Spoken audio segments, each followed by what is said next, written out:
first thing is determining start value. Level 10 starts at a 9.5. Value parts, 3 A's, 3 B's, 2 C's.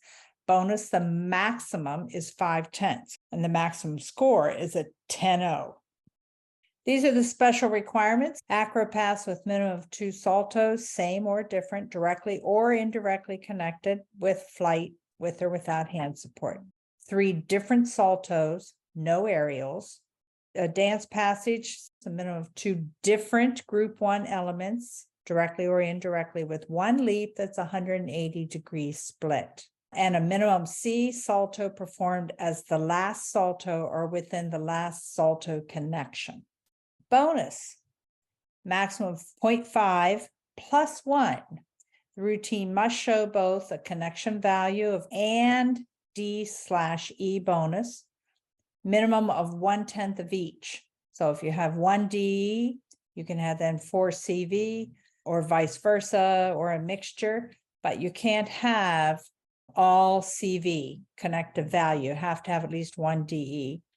And then once you have a minimum of each of those, then the other 3 can be anything. But the maximum start value is a 10.0. There is an additional 0.1 for level 10s, and it's in all events, floor included. So to be eligible for the additional bonus of 0.1, total bonus has to be 6/10 or more, and one of those bonuses has to be an E acro. So an E dance will not qualify for the +1. And once you come up with your score, you just add that +1 back on. It is not included in the start values. You're still going to put a 10 point up, and then you should have something else to indicate that, yes, you did recognize that this is a +1. So the start value is a 10.0. So principles for applying the no dismount deduction. There's a 3/10 deduction that will apply when the salto does not receive value part credit. There are 4 scenarios and there are 2 exceptions.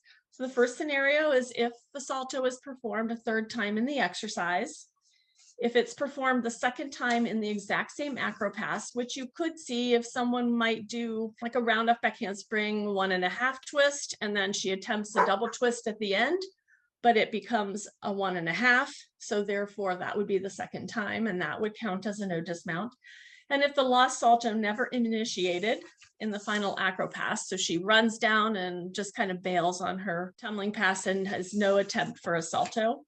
Our exceptions are spotting during the element, and if the last salto was initiated but does not land on the bottom of the feet first. These are some element changes. A turn with the heel of the free leg forward at or above horizontal throughout without holding it. A full turn is a B. The 2-3-0-2 is a C. That's a 1.5. And a 2-4-0-2 is a D, but that's without holding. Now, if the gymnast holds the leg, the assumption is she's attempting to do a 180 split. So 2-2-0-8, 2-3-0-8, 2-4-0-8, you can just look at them and get yourself familiar with them. The idea is as soon as they grab the heel, you assume it's going to be 180. If they grab the heel and it's not 180, then you're going to take up to the 2/10 for lack of split. So you apply the same deduction that you would for lack of split in a leap. So in composition, for the choice of acro, not up to the level, it's up to 2/10. The assumption is with acro that they will have a D in every pass. Anything less than that, look at your chart. Choice of dance, not up to the levels, up to 0.2, and that is the minimum you want to see without going to your chart is that they have 3 C's. And if they don't have 3 C dance skills, then you're going to go to your chart and see what it is the deduction should be. And the dismount, not up to the level, you need to know what the minimum is. And therefore, if that's not what your minimum is, which is a D, then look at your chart and see if what they did still qualifies for no deduction. The performance of saltos in 2 different directions is a 0.1, so they have to do both of those 2. This is a slight change. It used to be that aerials would count. They no longer count. lack of full turn, minimum B is at flat 2/10. All right, this is some things I want to remind you of in execution. A relaxed, incorrect footwork on non-value part throughout the exercise. It used to be up to 2. It's now up to 3. When something is increased, that usually means that we want you to pay attention to it. These are on the non-value parts. So the steps in between the acro, the steps in between the dance skills, are they heel first and then toe, or are they on toe? When they are doing the little chaîné turns, all the non-value part things, are they in high releve? These are the non-value parts throughout. So we're saying it's up to 3 now. Our chief judge deductions, absence of music is 1.0. Music with words or song is 1.0. We are allowed whistles or animal or human sounds. Coach on the floor, this is a new deduction for this year. It used to be 5, now it is 3. An exercise shorter than 30 seconds, complete or incomplete, is 2 points. Just some specific element clarifications. All walkovers, forward, backward, or any walkover type elements in a routine must show the 180 split at some point during the value part, and it is an up to 2 for the insufficient split. Salto's forward direct connection. We would like to see that first salto is the accelerating element in the acro series, so the second one should rise. Landings, the newest deduction is the medium step, which is the 0.15. And then landing the acro element in that squat position, if they do land in that deep squat with their hips all the way down to their feet and then they fall, you would take the 3/10 plus the fall. Or even if they land, say, in that second position, you would take 1/10 plus the fall.